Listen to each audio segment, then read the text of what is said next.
Hello everyone. We have four research questions. How does the time to reach the state of collective order vary depending on density and scale? What can we see through the degree distribution diagrams when we look at the Boids as a network? What is the noise effect? What are the effects of intrinsic and extrinsic noises? And can you find the phase transitions in our model?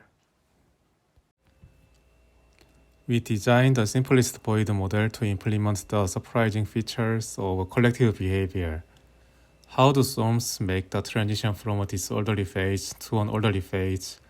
Why do different phenomena occur in herds than when they exist individually? We choose these for basic exploration. Therefore, we do not include steering maneuver, banking, obstacles, and so on, which are pursued in a typical Boid model.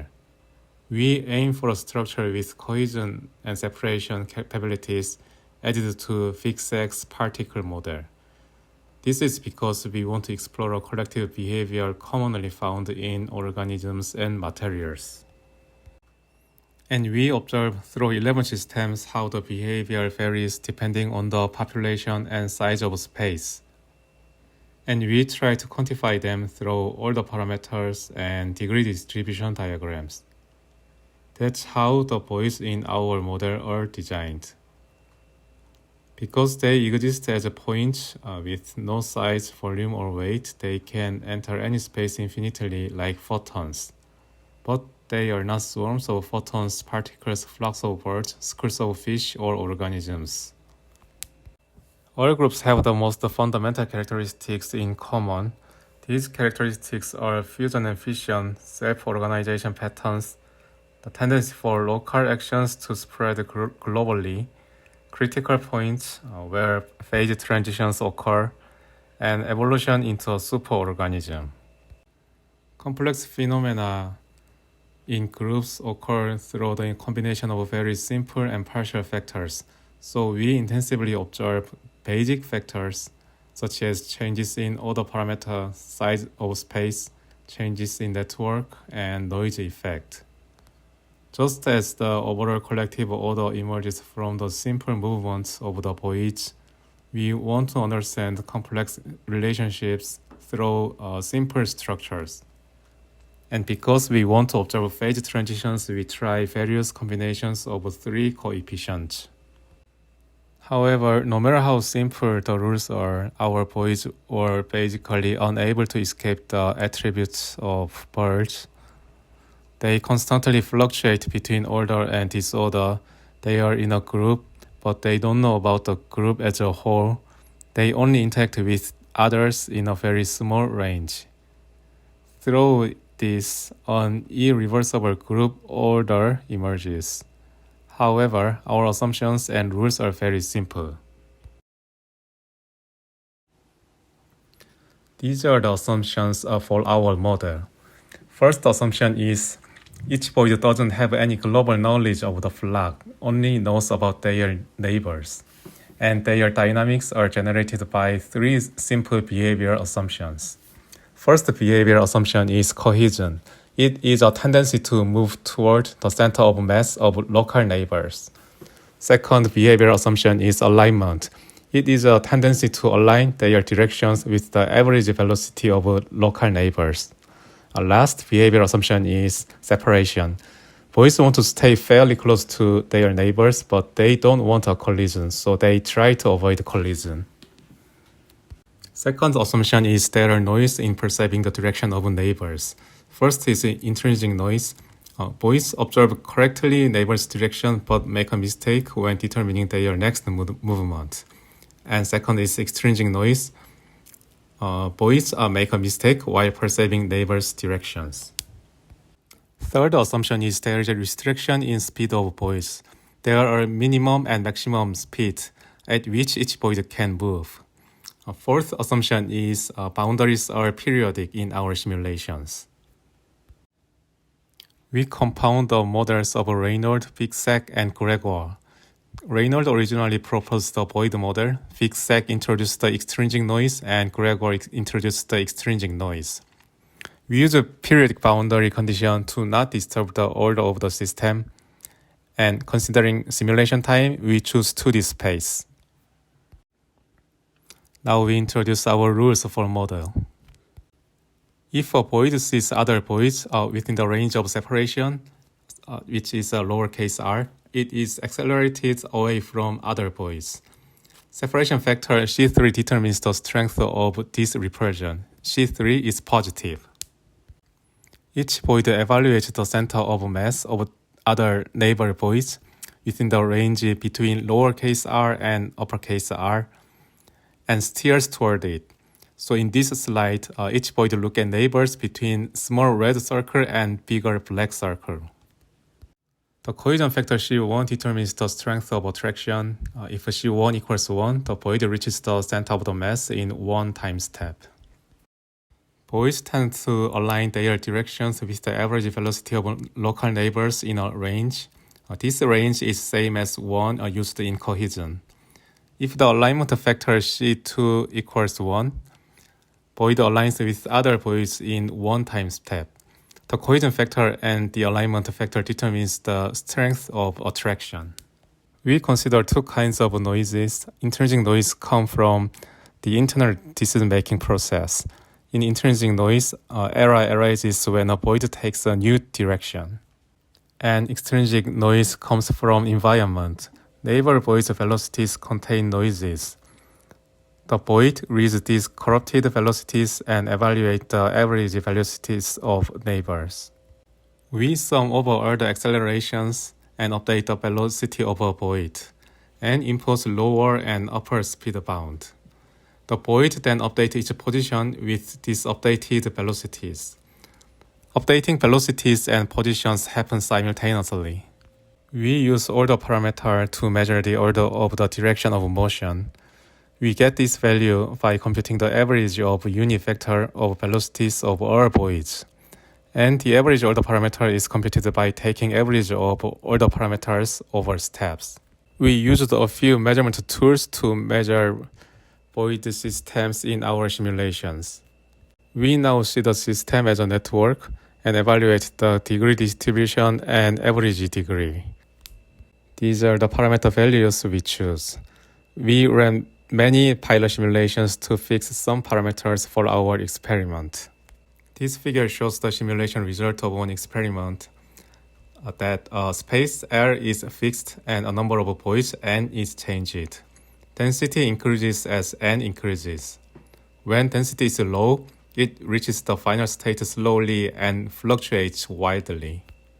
These are our simulation videos for both L equals 2 and n is 3000 in the left simulation and n is 400 in the right simulation. We observe how all the parameters change with time. If you focus on all the parameters in early steps, they are similar, or at some points, lower density system has higher order parameters. But soon we can see a clear difference. Higher density system shows a lot faster increase in order parameter. Figures show Boids groups and degree distribution. We see short and long tails. This is the simulation video for L equals 2 and n equals 3000. This shows group fusion and fission behavior clearly. We will see the degree distribution for this simulation in the next slide. Here we can observe how the system evolves as time elapses from the initial random distribution. At the first stage, it evolves somewhat irregularly, but still we can see some pattern. It forms a long tail on the right flank and a wide range of distributions. As the time elapses, average degrees move to the right. This means that the clusters are forming. At the time step t is 1100, the diagram looks very close to the normal distribution diagram. After t is 1100, the diagram repeats the pattern that a long tail appears and disappears. This means there are typical fusion and fission of Boids groups. Go back to the video. We can see at some time steps, Boids stay close, making dense clusters, and then get away from each other. We can see fusion and fission behaviors. These figures show all the parameters of simulations when density rho is 400.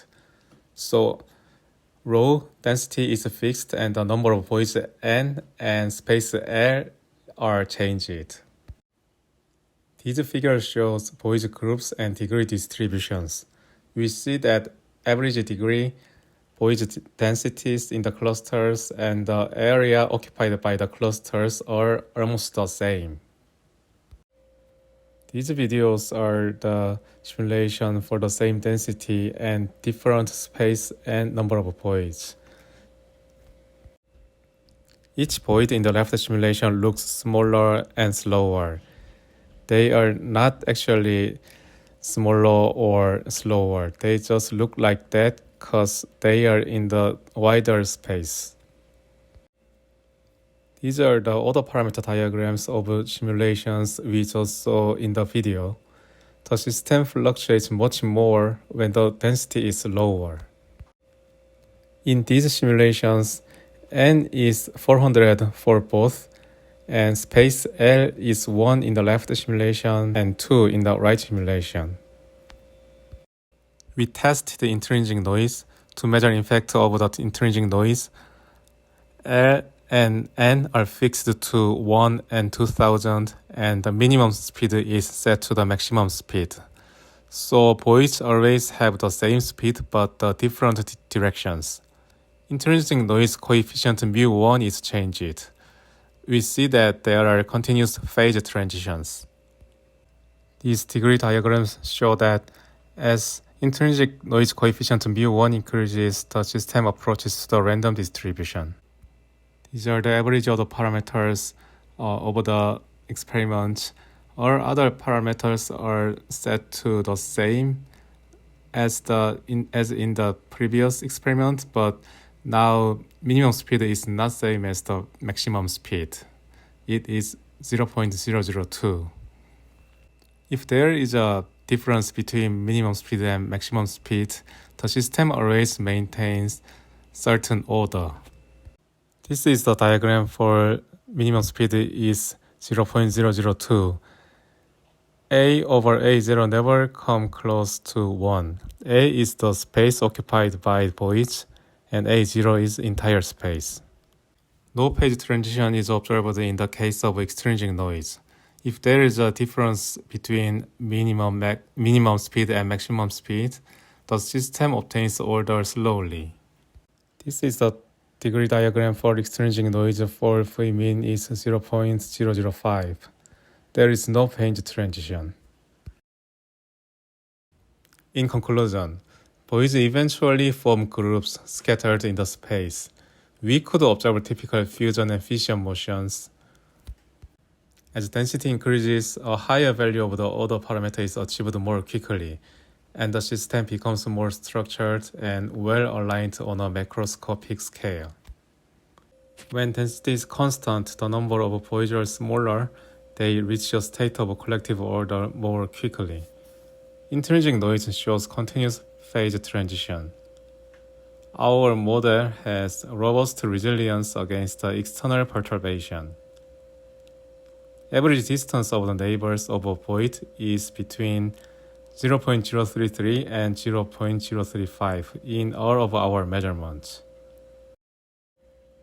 It was our presentation, and thank you for watching.